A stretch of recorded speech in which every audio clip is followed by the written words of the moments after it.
그들은 즉시 예수를 잡아다가 죽이려고 했다. 그러나 예수는 그들을 피해서 광야로 갔다.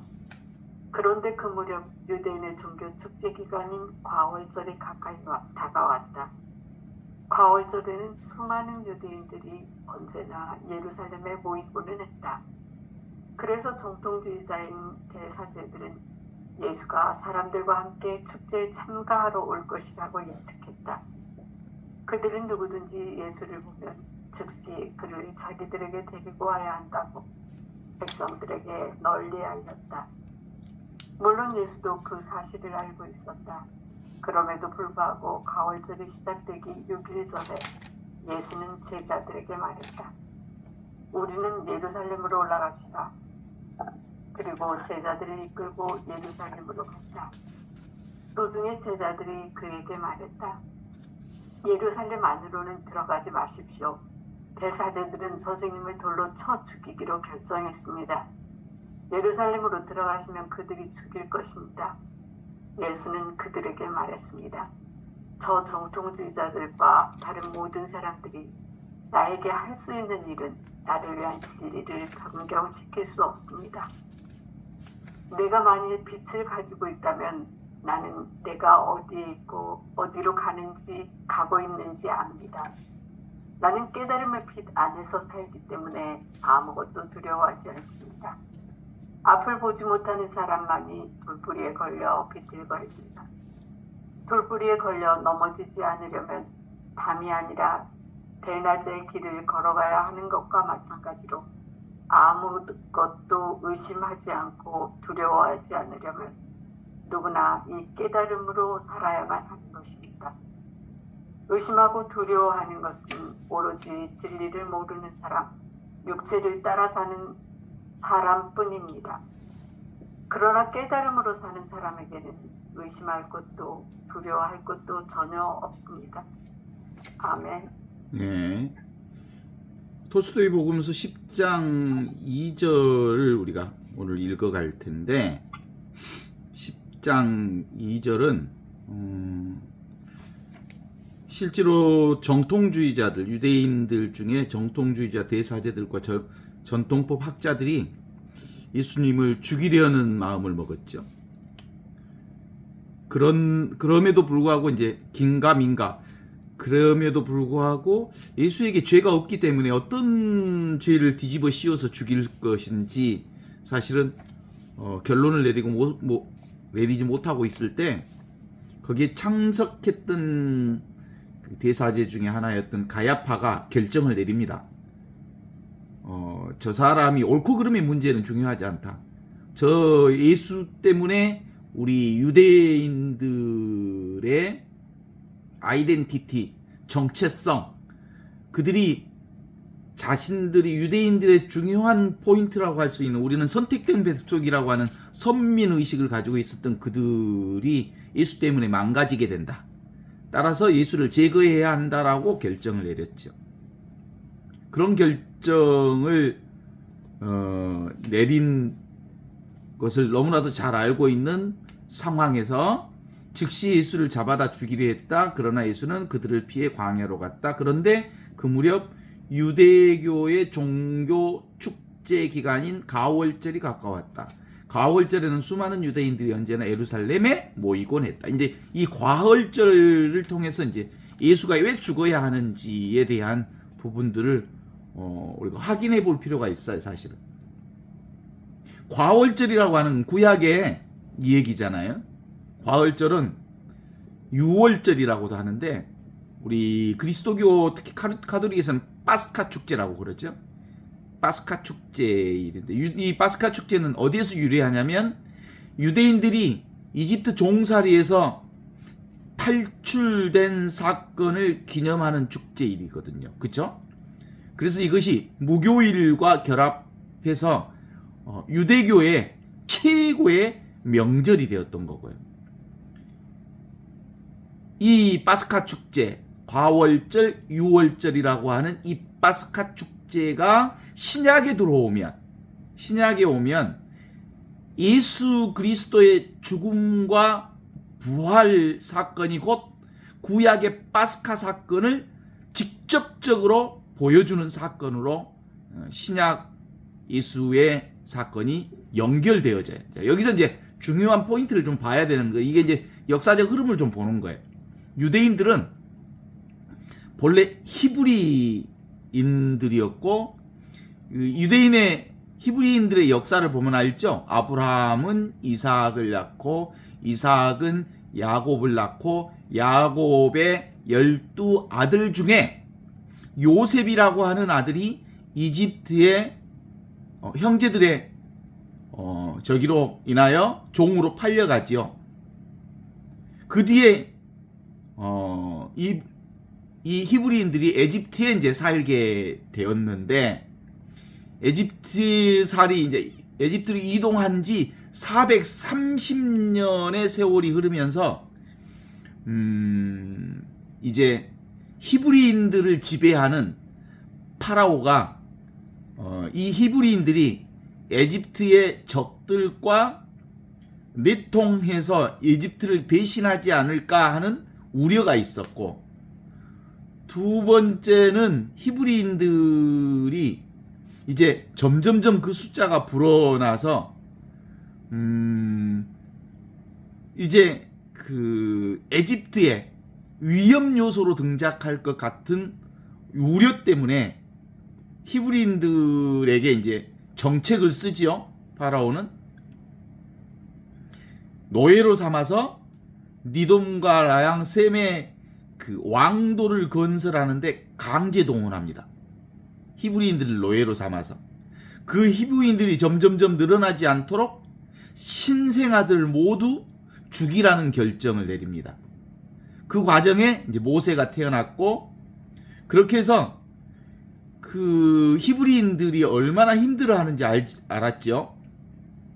그렇게 해서 히브리인들의 신음소리를 들어주셨던 야훼 하느님께서 모세를 불러서 이집트인들, 파라오를 중심으로 한 이집트 사람들에게 10가지 재앙을 내립니다. 누가?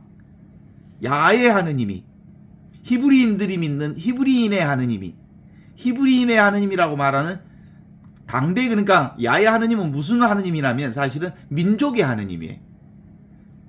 우주적 그리스도의 하느님이라기보다는 민족적 한계를 가진 민족 중심의 그 야훼 하느님 신앙에 빠져 있었거든요.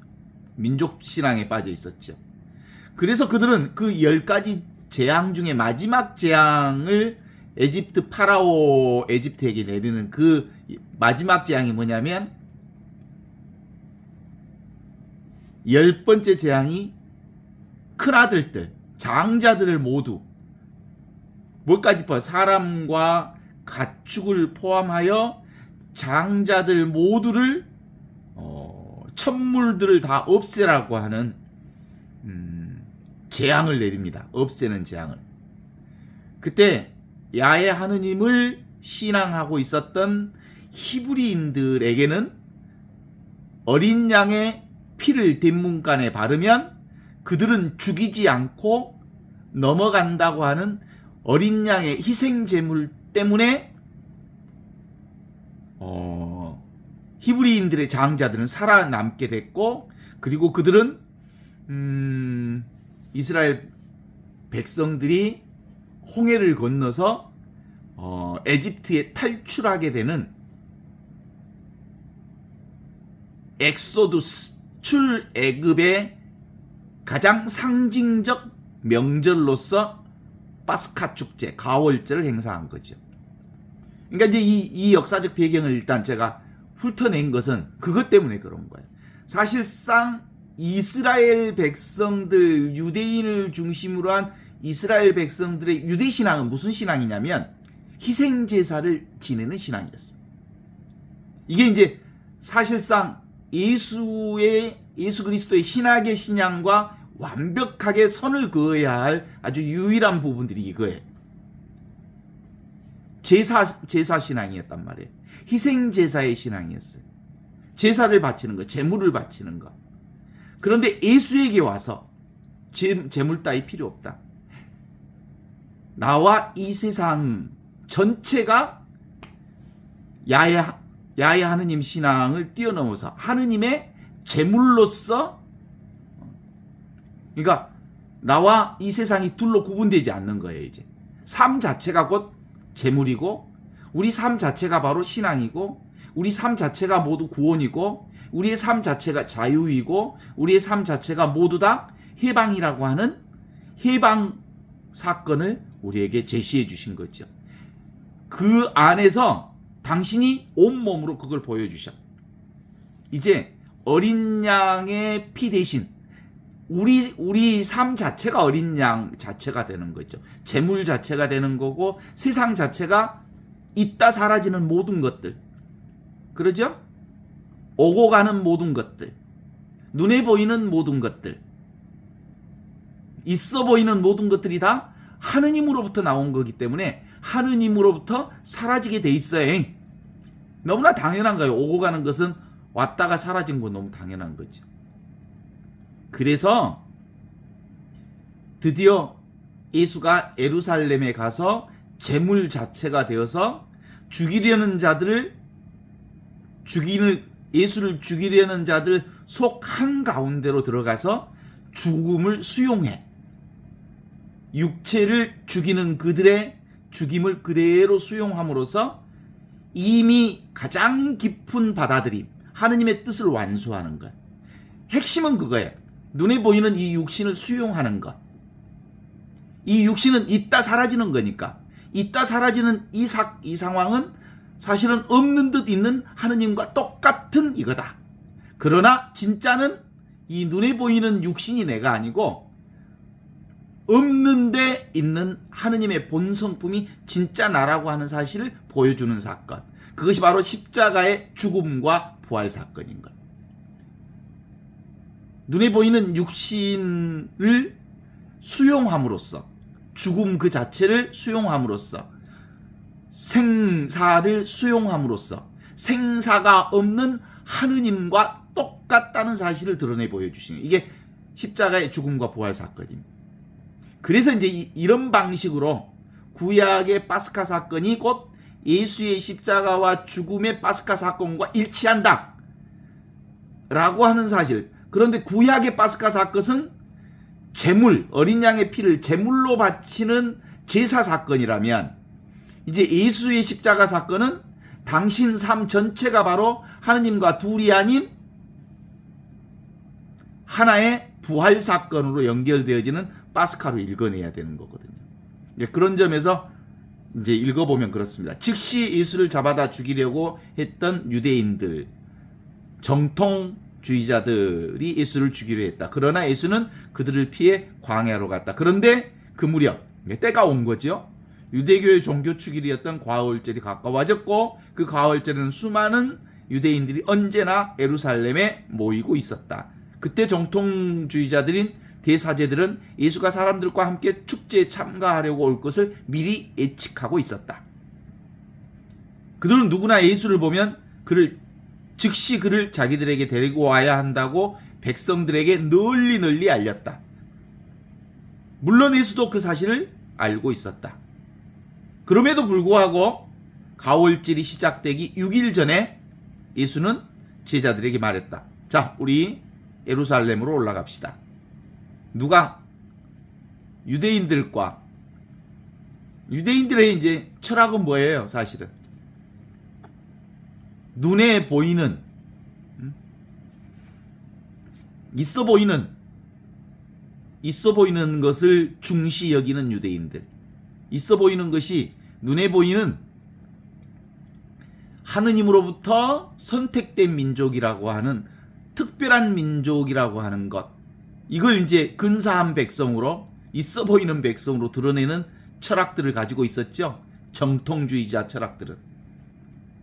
그런데 예수는 제자들에게 이렇게 말하고 예루살렘으로 갑시다. 이 말은 죽음의 한가운데 자리로 수용하게 된 거죠. 이미 가장 깊은 하느님의 뜻을 받아들이는 상황을 연출하고 있습니다. 그리고 제자들은 이끌고 예루살렘으로 떠났습니다. 도중에 제자들이 예수께 이렇게 말하죠.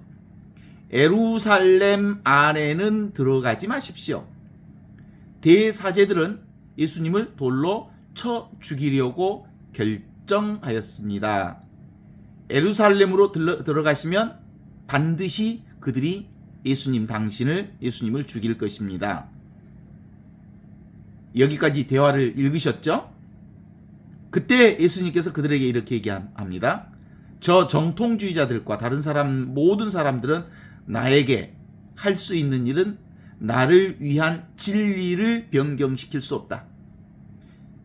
여기서 예수님이 말하는 나는 뭐냐면 눈에 보이는 육체로서의 내가 아니라 이미 부활 생명으로 지금 여기를 살고 있는 진리 자체로서의 당신을 얘기하는 거예요. 당신의 육신이 죽어야 부활한 생명인 영원한 생명이 진리가 있는 그대로 드러난다. 이 사실을 변경시킬 수 없다. 이렇게 얘기하는 거거든요. 보이지 않는 생명은 보이는 생명과 상관없이 영원한 생명이 있다. 그들이 나를 죽이든 살리든 그것과 상관없이 내 육신, 몸을 죽이든 살리든 상관없이 이미 영원한 생명을 지금 여기서 살고 있다는 것을 선언하고 있는 말씀입니다. 내가 만일 빛을 가지고 있다면 나는 내가 어디로 가고 있고 어디에 있고 어디로 가고 있는지 안다. 여기를 읽으면 바로 나오죠. 나는 길이다. 나는 진리다. 나는 생명이다. 나는 빛이다. 나는 문이다. 나는 길이다. 나는 전부다. 그래서 내가 곧 나다. 내가 곧 진리다. 내가 곧 생명이다라고 하는 것을 알고 있기 때문에 지금 여기 이 순간 성성적적하게 살아있는 지금 이 자리가 바로 궁극의 자리요 진리의 자리라는 것을 안다 이 말이죠. 나의 살림살이가 뭐예요? 지금 이 살림살이, 눈앞에 있는 이 살림살이. 대상 경계를 취하고 얻는 것과는 전혀 상관없어요. 이건 물질적인 육신을 취하고 구하는 것과는 전혀 상관없는 거죠. 이게 바로 보고 있는 견성이라고 그렇게 합니다. 보고 있는 성품, 듣고 있는 성품, 느끼고 있는 성품, 알고 있는 성품. 이 알 수 없는 것이 모든 것을 다 알고 있죠. 볼 수 없는 것이 모든 걸 다 보고 있죠. 들을 수 없는 이 침묵이 모든 걸, 고요와 침묵이 모든 걸 듣고 있죠. 이 본성품, 이게 진짜 나라는 것을 깨달은 사람들은 실제로 내가 어디에서 왔고 어디로 가는지 압니다. 내가 지금 여기 있잖아요. 내가 서 있는 자리가 바로 하느님의 자리요, 꽃자리요, 생명의 자리요, 진리의 자리요, 지금 이 자리가 바로 영원한 생명의 자리라는 걸 안다는 고백을 하고 계십니다. 나는 깨달음의 빛 안에서 살기 때문에 아무것도 두려워하지 않는다. 이렇게 말하죠. 뭘 깨달은 거야? 세상에 보이는 모든 것들은 다 허망한 것, 허상이라는 것을 깨달아 알아버렸기 때문에 이미 예수님은 진상, 진실, 진리, 영원한 생명에 닫아 있었던 거죠. 깨닫다는 말이 무슨 말인 줄 아시죠? 이제는 뭐예요? 허상을 깨달으면 진리 그 자체를 살고 있다는 것을 알기 때문에 나는 아무것도 두려워하지 않는다. 예수님이 종종 자주 사용했던 사복음서의 말씀을 기억합니까? 두려워하지 마라, 나다. 안심하여라, 용기를 내어라. 아무것도 두려워할 필요 없다. 내가 분명하다면, 이 영원한 생명인 내가 분명하다면, 나를 깨우쳐 한다면, 내 살림살이를 지금 여기서 분명하게 살고 있다면, 이치 없는 참사람으로서 또는 내용 없는 참사람으로서 천지창조 이전부터 있었던 이 생명이 지금을 살고 있는 이 생명과 똑같은 생명이라고 하는 것을 깨달아 아는 사람이라면 아무것도 두려워할 것 없다. 이렇게 얘기하죠. 다음으로 이렇게 얘기합니다. 앞을 보지 못하는 사람만이 돌뿌리에 걸려 비틀거립니다. 라고 얘기하죠. 앞을 보지 못하는 사람, 깨닫지 못하는 사람, 눈에 보이는 것만 잡고 사는 사람, 눈에 보이는, 있어 보이는 것을 욕망하고, 있어 보이는 것을 찾아내려고 애쓰고, 있어 보이는 것을 잡으려고 애쓰는 사람에게는 늘 잡으면 잡히잖아요? 욕망하면 욕망에 잡히고, 그 어떤 것을 잡으면 그 어떤 것에 잡힌다는 사실을 여기서는 이렇게 얘기합니다. 돌뿌리에 걸려서 비틀거립니다. 깨닫지 못하는 사람들은. 돌뿌리에 걸려 넘어지지 않으려면 밤이 아니라 대낮에 길을 걸어야 합니다. 지금을 살아야 합니다. 여기를 살아야 합니다. 이 순간을 살아야 합니다. 눈에 보이는 것이 아닌 눈에 보이지 않는 진짜 나를 살아야 합니다. 마찬가지로 아무것도 의심하지 않고 두려워하지 않으려면 누구나 이 깨달음으로만 살아야 하는 것입니다. 이 깨달음이라는 거 알겠죠? 눈에 보이는 것은 다 허망한 것들이잖아요. 그림자잖아요. 실체가 아니잖아요. 일시적이고 한시적이고 방편적이고 순간적으로 언젠가 사라질 것들이잖아요. 영원하지 않잖아요. 그래서 영원한 지금 여기 이것을 깨달아야 살아야만 합니다. 아무것도 의심하지 않고 두려워하지 않으려면 지금 여기 눈앞에 있는 이것, 영원한 생명을 살아야 합니다. 의심하고 두려워하는 것은 오로지 진리를 모르는 사람, 눈에 보이는 육체를 따라 사는 사람뿐입니다. 그러나 깨달음으로 사는 사람에게는 의심할 것도 두려워할 것도 전혀 없습니다. 지금 눈앞에 있는 이건 생사가 없는 거거든요. 영원한 생명이거든요. 부활 생명이거든요. 눈앞에 있는 이게 바로 궁극적 진리는 생사가 없으니 생사를 두려워할 이유가 있어요? 늘 영원한 생명을 살고 있는데 육체 이것 죽어도 이거고 살아도 이거고 넘어져도 이거고 코가 깨져도 이거고 무슨 일이 일어나도 이거고 슬픔이 와도 이거고 기쁨이 와도 이거고 우울증이 와도 이거고 어떤 사건이 내게 다가와도 이건 절대 불변이요 영원하고 무한한 직접적인 나를 살고 있기 때문에 아무것도 두려워할 게 없다 라는 말씀을 하시는 거죠. 어때요? 이 개체 생명이 어떤 대상 경계를 경험하는 것이 아니라 그냥 천지창조 이전부터 원래부터 있었던 이 말씀이 나의 생명이라고 하는 것을 깨달아 아는 사람, 이 본성의식으로 사는 사람들은 사실은 온전한 구원을 살고 온전한 자유를 살 수 있다는 거예요. 그럼에도 불구하고 그건 실제로 깨달음을 통해서 얻는 진리이지만 깨달았다고 해서 고통이 없거나 우리가 경험해야 할 다른 것이 없다면 그건 깨달은 자가 아니죠. 모든 것을 다 경험하지만 실제로는 이 자리에서는 어떤 것도 남아있지 않아요. 갈매기의 꿈에 나오는 조나단 리빙스턴은 결국은 갈매기의 꿈의 핵심에서 이걸 제시하죠. 모든 갈매기들은 먹고 사는 것에만 관심이 있었어요. 그러나 이 조나단 리빙스턴이라고 하는 갈매기는 자신의 존재를 즐기는 것, 존재 그 자체를 사는 것에 관심이 있었어요.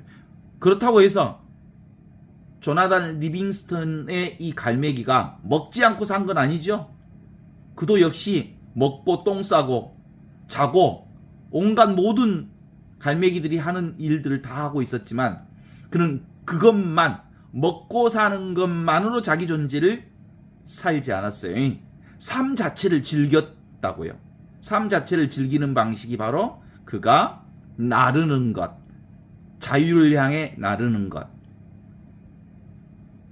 처음에는 시속 20km, 30km부터 시작해서 나중에는 시속 340을 넘어서 음속이 340인데 400km 이상을 나르면서 온전히 창공 안에서 이렇게 날개만 펴면 온전한 자유를 경험하게 하는 존재의 최고의 경험을 하게 됐다는 게 그 갈매기의 꿈에서 나오는 거거든요. 거기에서 나오는 얘기 중에 하나가 그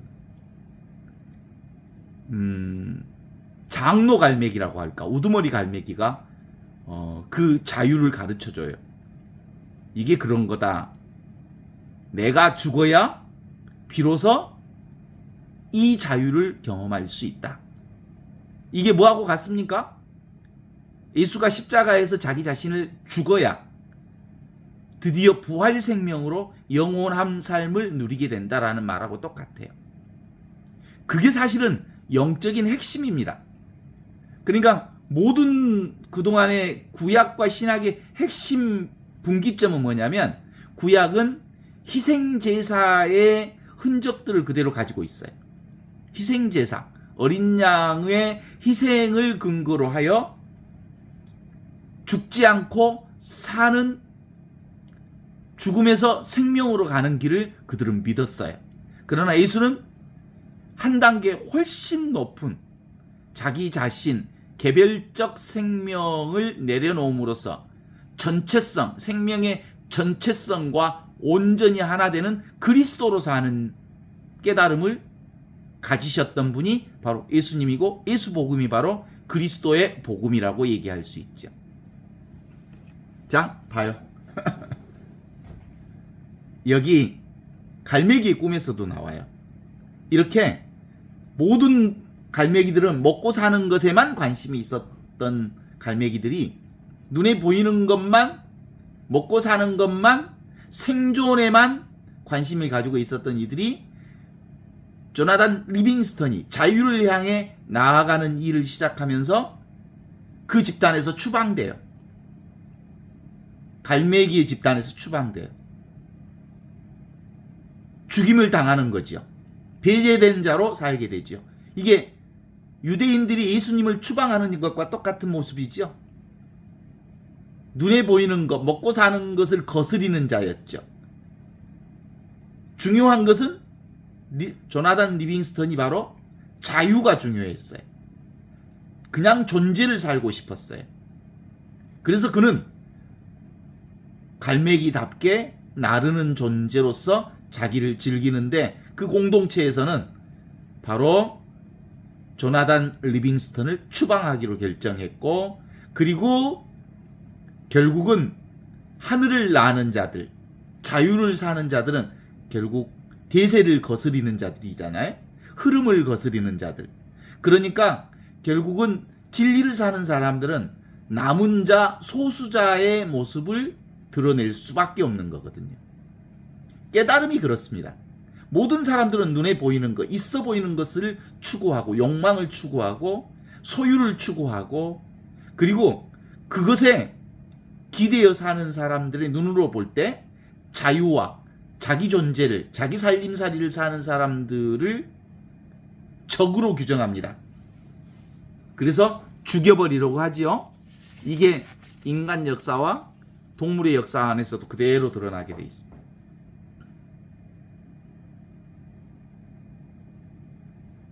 그죠? 오늘도 가야산에 올라갔다 왔는데, 동네 뒷산에 올라갔다 왔는데, 동네 뒷산이 바로 나를 드러내고 있고, 나와 이 세계가 나를 드러내고 있어요. 이제는 내가 개별적 존재로서 이 나를 포함해서 눈에 보이는 온 세계가 나라는 것을 확인할 수 있어요. 익숙해졌어요. 많이. 정말로 개별 존재로서의 나로 살지는 않아요. 그럼에도 불구하고 이 개별 존재로서 육신을 가진 나는 나지요. 꿈을 꾸고 있지는 않습니다. 그저 꿈일 뿐이죠. 이제 우리의 삶은 그냥 허망하고 그림자이고 일시적이고 한시적이고 오고 가는 삶이라는 것을 알기에 삶을 즐길 수 있게 된 거죠. 어때요? 허망하다. 세상에 보이는 모든 것들이 다 이 무상하다는 것을 깨달아 아는 순간 늘 영원하고 무한하고 절대불변인 나를 경험할 수 있거든요. 없는 이것이 진실로 실상이어서 이게 깨달아지면 눈에 보이는 것만 추구하는 어리석음을 멈추게 합니다. 가야산에 동네 뒷산에 올라가면 나무도 바람도 구름도 세상의 온갖 것들을 다 경험하지요. 그러나 그 모든 것들, 그 경험하는 것들은 사라지지만 경험하고 있는 이것은 사라지지 않는 거거든요. 자, 그래서 오늘 경험했던 것들이 있다면 동네 뒷산은 그저 동네 뒷산일 뿐이죠. 나는 그저 나일 뿐이죠. 이름일 뿐이죠. 흰구름은 그냥 흰구름일 뿐이에요. 이름일 뿐이에요. 진짜 나는 이 전체 생명으로서 그리스도 생명이 바로 진짜 없이 계시는 하느님이라는 것을 알게 되는 거예요. 이걸 깨우치는 사람들은 이렇게 얘기합니다. 이것을 깨달은 사람에게는 아무것도 두렵지 않습니다. 내가 만일 이것을 깨달아 않는 사람은 도무지 두려움이 내게 없습니다. 눈에 보이고 귀에 쟁쟁한 이것, 이게 바로 없이 계시는 하느님이 곧 나라는 거예요.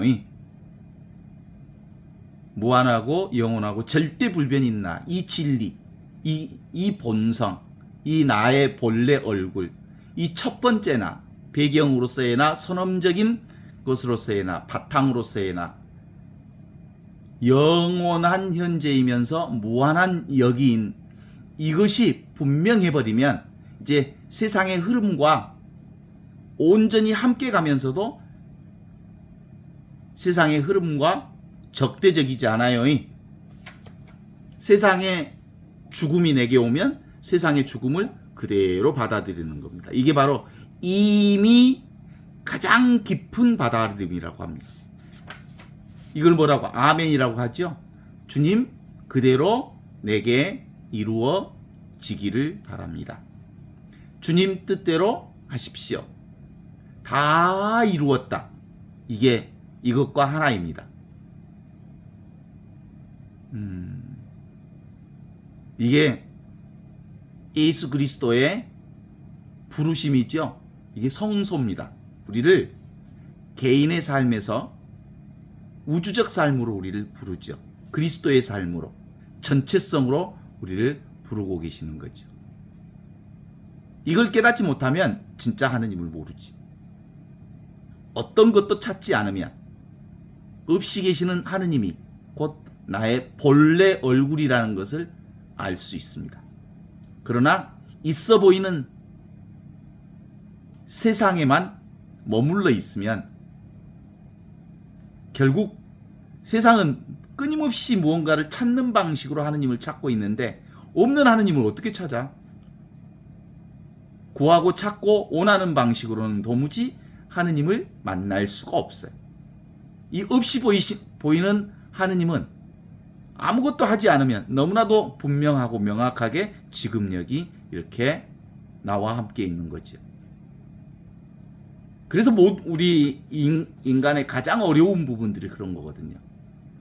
하느님에 대한 선입견, 생각과 망상 때문에 그 생각의 구름에 갇혀서 구름만 보지 구름이 곧 하늘이라는 사실을 알지 못하는 거지. 그래서 영원한 생명을 보지 못한다는 거예요. 이게 이제 아주 간단한 거거든요. 사실은 우리가 비닐 장갑을 끼고 음식을 만지면 사실은 음식을 만지는 게 아니거든요. 뭔만 만지는 거예요. 비닐만 만지고 있는 거지. 그렇죠? 그러면 정말로 음식을 만드는 유일한 방법은 그냥 비닐 장갑을 벗어버리면 되는 거예요. 허상을 내려놓으면 아주 진짜 음식을 이렇게 만지게 되는 거거든요. 어때요? 있어 보이는 것이지만 이 작은 비닐이라고 하는 이 하나의 그것 때문에 실질을 만지지 못하는 이 비닐과 같이 가리고 있는 이것, 이게 바로 생각이거든요. 이 허상 때문에 실질적인 만남이 이루어지지 않는데 이것만 딱 벗어버리면 있는 그대로 이게 진짜구나 라는 걸 알게 되는 이게 바로 그런 겁니다. 언어도단 심행처멸, 말자리가 끊어지면, 언어자리가 끊어지면 마음 그대로 마음이 사라진 그 자리에 바로 아무 장애 없이 하느님이 나와 함께 온전히 하나라는 것을 깨달아 알게 되는 거죠. 그러니까 삼라만상 그대로가 다 하느님이고 나지요. 있어도 없어 보이는 하느님과 함께 있고 없어도 없어 보이는 하느님 진리와 늘 하나로 함께 있는 거거든요. 근데 이 깨달음이 없으면 우리는 삶 자체가 예수 그리스도의 제물처럼 개별 존재를 내려놓았기 때문에 실제로 개별 존재를 살면서 개별 존재에 집착하지 않는 삶을 통해서 온전한 자유를 살게 되는 힘이 생긴 거거든요.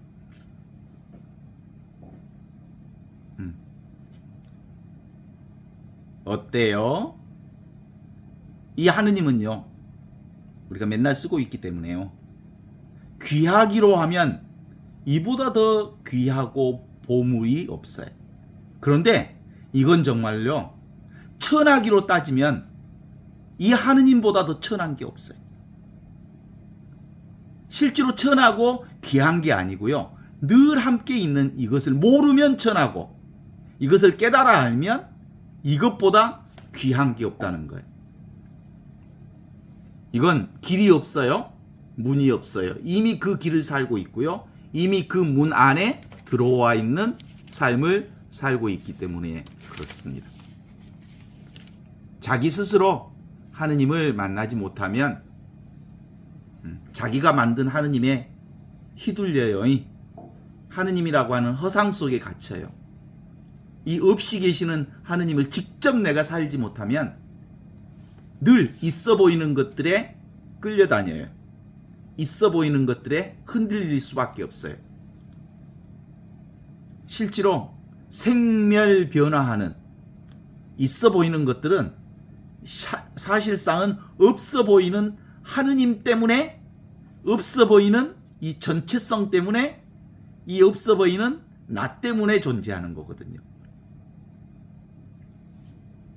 그런데 사람들은 이걸 만나려면 생각을 없애야 된다고, 느낌을 없애야 된다고 그러는데 어떻게 생각을 없애요? 생각 그대로 이것이고 느낌 그대로 이것인데, 실제로 생각을 없애려고, 생각을 내려놓으려고 몸부림치면 몸부림칠수록 생각에 말려들어요. 느낌을 내려놓으려고 그 느낌을 거부하면 거부할수록 그 느낌에 말려들고 느낌에 붙잡혀요. 오는 느낌, 생각 그대로 다 지금 여기 없이 계시는 하느님이 나의 본성임을 깨달아 알면 된단 말이거든요. 어때요? 그러면 우리가 이 진리를 사는 최고의 방법이 뭔지 알죠? 내비도. 도 중에 최고의 도가 내비도. 이게 바로 진짜예요. 이게 십자가의 길이에요. 자기의 의지를 내려놓는 내비도, 자기의 생각을 내려놓는 내비도, 자기의 의지를 내려놓는 내비도. 그래서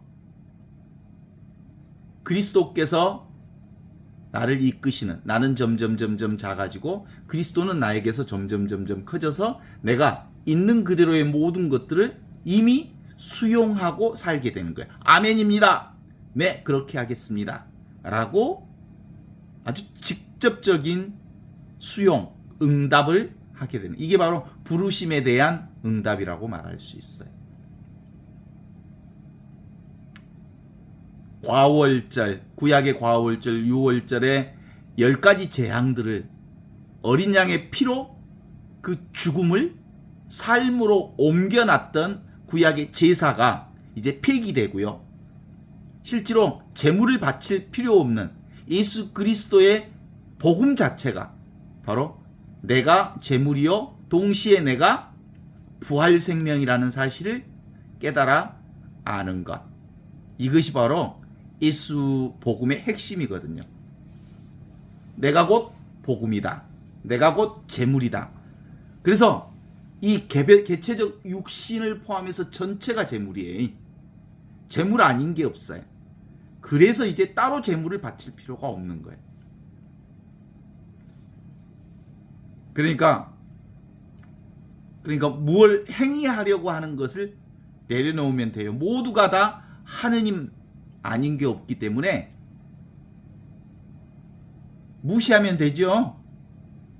무시하면 돼요. 그게 이제 심청전에 인신 공양을 얘기하는 거예요. 심청전에 심청이가 치마를 둘러쓰고 바다에 뛰어드는 것처럼 개별 존재인 개인 개체 생명을 내려놓음으로써 온전히 전체성과 합일되어지는 자기 공양인 거예요. 백척간두 진일보하는 거예요. 내가 개인의 생명에 집착하는 것을 내려놓았기 때문에 이제 전체성으로서의 그리스도의 생명과 온전히 한 덩어리가 되어 살 수 있게 되어지는 복음을 예수 그리스도 당신 스스로가 그대로 보여주셨어요. 이 한바탕, 이 한 생명이 바로 예수 복음의 핵심이거든요. 예수께서 말씀하셨다. 저 정통주의자들과 다른 모든 사람들이 나에게 할 수 있는 일은 나를 위한 진리를 변경시킬 수 없다. 진리를 위한 이 십자가의 길을 멈출 수 없다. 내가 만일 빛을 가지고 있다면 나는 내가 어디에 있고 어디로 가는지 안다. 나는 깨달음의 빛 안에서 살기 때문에 아무것도 두려워하지 않는다. 그죠? 그래. 거울이 세상을 그대로 있는 그대로 비추고 있잖아요. 집착하지 않지요, 거울이. 거울아 거울아 누가 이렇게 이쁘니? 그래요. 그렇게 해서 이쁜 놈은 거울이 계속 붙들고 있지 않아요. 누구든 거울은 비춰요. 거울에 비추는 것은 다 망상인 거거든요. 비추는 것만 있다는 거예요. 그죠? 그리고 그 거울은 흔적을 남기지 않는 것처럼 이 하느님의 성품은 비추는 성품이에요. 누구나 똑같이 평등하게 비춰요. 그래서 이 평등이 곧 차별을 있는 그대로 드러내요. 거울이 차별하는 거 봤어요? 하느님의 성품은 어떤 것도 차별하지 않아요. 이 영원한 성품은 모든 것들 평범하게 비추되 그 어떤 것도 선택하지 않죠. 그래서 평상심 그대로 도예요.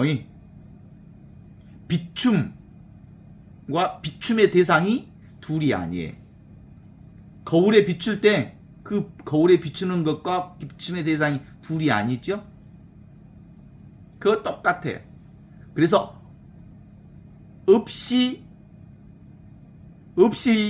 계시는 이 하느님은 있어 보이는 대상과 똑같아요. 이 없이 보이는 이 하느님은 변화되는 세상과 똑같아요. 절대 나로서 이 나는 상대 세계와 똑같아요. 이 똑같은 이것을 자증분이라고 해요. 스스로 자기를 증명하고 있는 이것이 나예요. 그러니까 나는 늘 나를 증명하고 있는 이 세상을 경험하는 거지. 어디를 가든 다 나를 증명하고 있어요. 내가 살아있음을 증명해주고 있잖아요. 내가 꽃을 보고 있으면 꽃이 나의 살아있음을 증명해주고, 바람이 차갑다면 차가운 바람이 나의 이 살아있음을 증명해주고, 뜨거운 물을 마셨더니 오메 뜨거워라, 뜨거움을 자각하는 이것이 내가 살아있음을 증명해주는 거잖아요. 나의 존재를. 그렇습니다.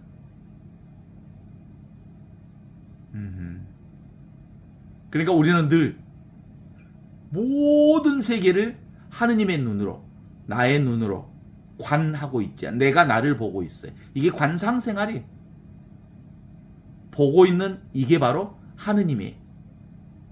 그래서 예수는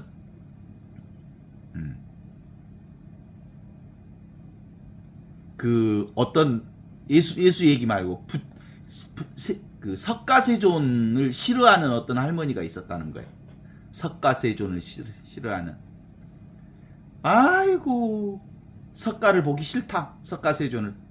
그래서 눈을 가리고 이렇게, 아이야, 눈을 안 가리고 앞을 보면 앞에가 또 하느님이 있고, 뒤에를 보면 뒤에가 있고, 위를 보면 위에가 있고, 옆에를 보면 옆에가 있고, 그래서 안 보고 싶다고 이렇게 손을 가렸어.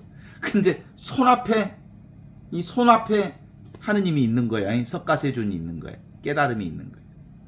이건 가린다고 해서 가려지지도 않고, 보기 싫다고 해서 볼 수 없는 것도 아니고, 도망갈 수 있는 것도 아니고, 버릴 수 있는 것도 아니고, 그걸 어떻게 할 수 없는 거야. 이게 이거예요. 이게 하느님이. 이래서 우리의 삶은 어떤 방식으로든 이미 이와 같이 충분히 받아들여진 생명을 살고 있는 거거든요. 내가 아파. 그러면 아픈 것을 내가 이미 받아들이고 있는 거예요. 내가 통증이 생겼어. 내가 이미 그 통증을 받아들이고 있는 거예요.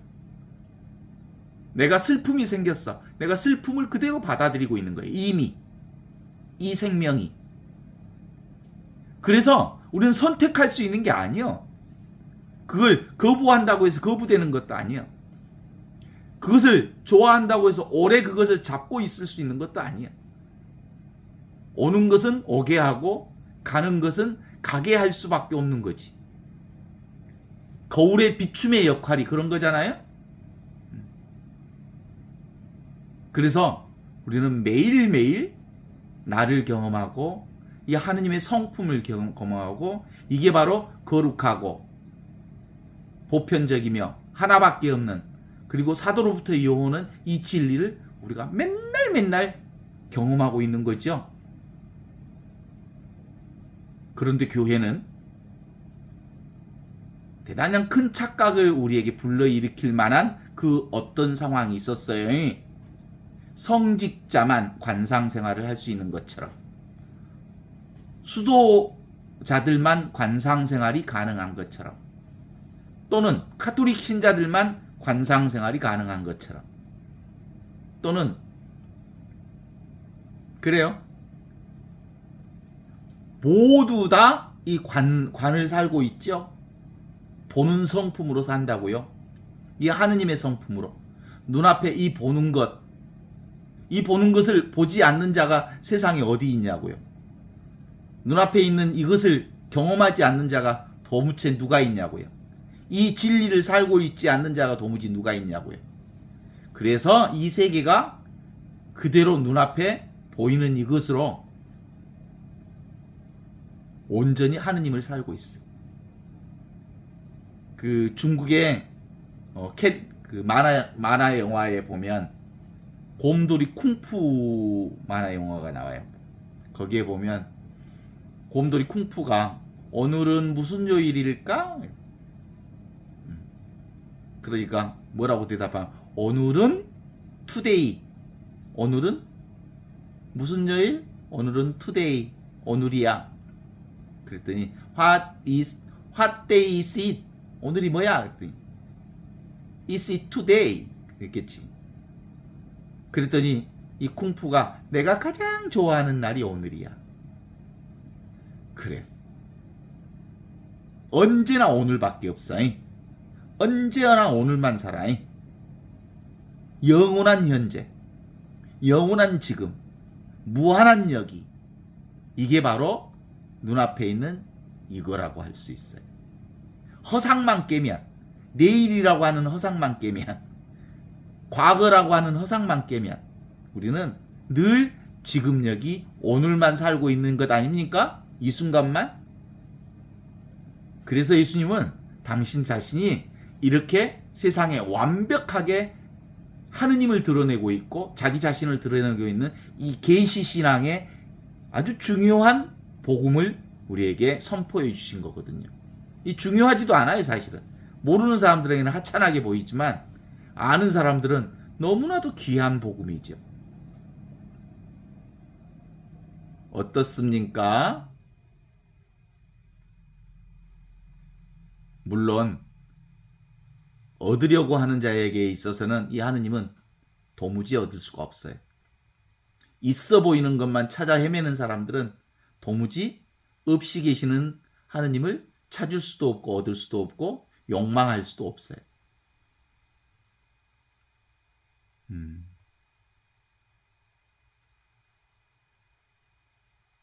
그 저기 고려 말에 그 신돈이라는 사람이 이렇게 눈 하나만 따로 관심법으로 본다 그랬잖아.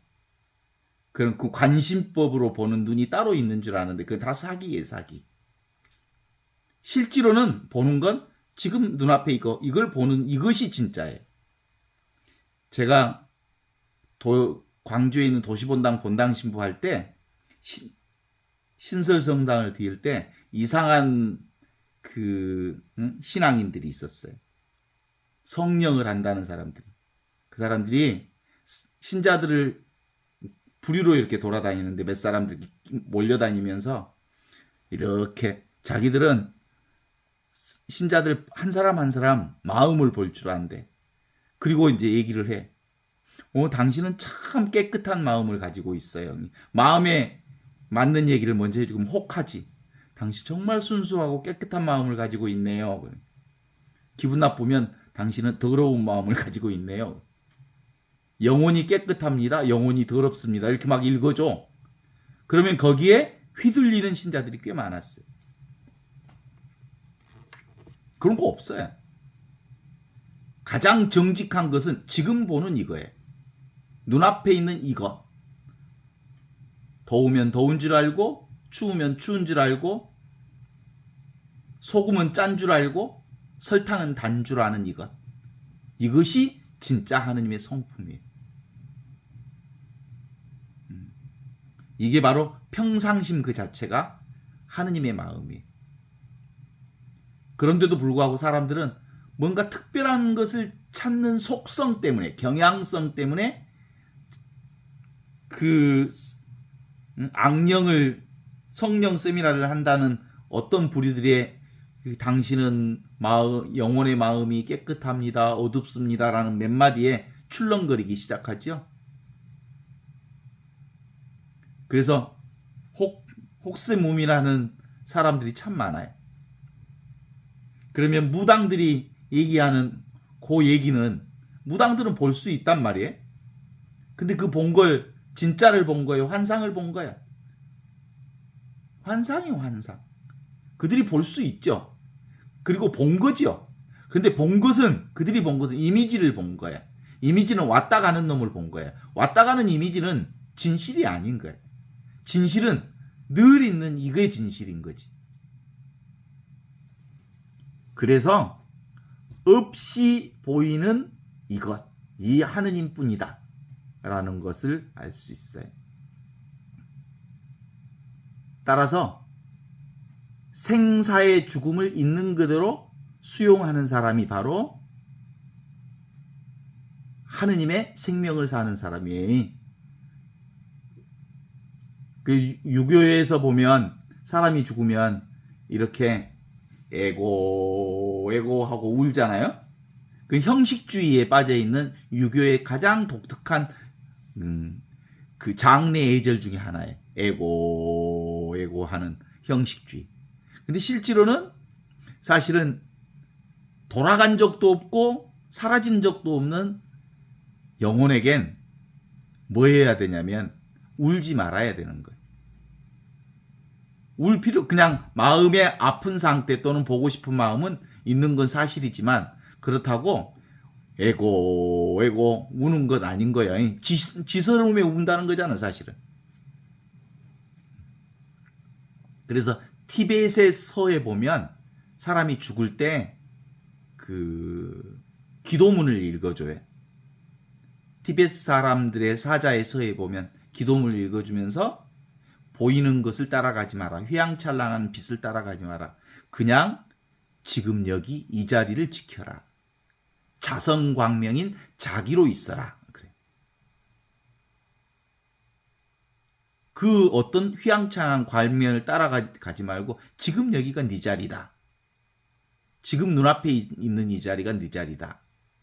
이렇게 해서 기도해 주는 게 그 티벳 사자의 서에 보면 49제 동안 계속해서 그 기도문을 읽어주는 거예요. 여기저기 쫓아다니지 말라는 거예요. 그냥 그 자리가 네 자리다. 우리가 살아있으면서도 있어 보이는 것에 쫓아다니는 사람들은 죽어서도 있어 보이는 휘황찬란한 것에 쫓아다닐 거 아니에요? 그럼요. 실제로는 산다는 것은 결국 생야 일편 부운이요. 죽는다는 것은 사야 일편 부멸이다. 라는 것처럼 산다는 것은 뜬구름이 일어나는 것과 같고 죽는다는 것은 뜬구름이 사라지는 것과 같은데 뜬구름이 있다 사라진다고 해서 그것이 있는 것도 아니고 사라진 것도 아니죠? 그래요. 그것이 나예요. 있는 듯 없고 없는 듯 있는 이 영원한 생명이 진짜 나의 생명인 줄 알면 사실은 어떤 세상에 흔들림에도 흔들리지 않는 나를 살 수 있는 거거든요. 사람들은 이 얘기의 형식을 취하면서 이 진리를 드러내고 있거든요. 그러니까 구약 시대의 파스카 축제의 얘기는 방금 우리가 들었던 것처럼 뭘 희생 제사를 위한 얘기예요.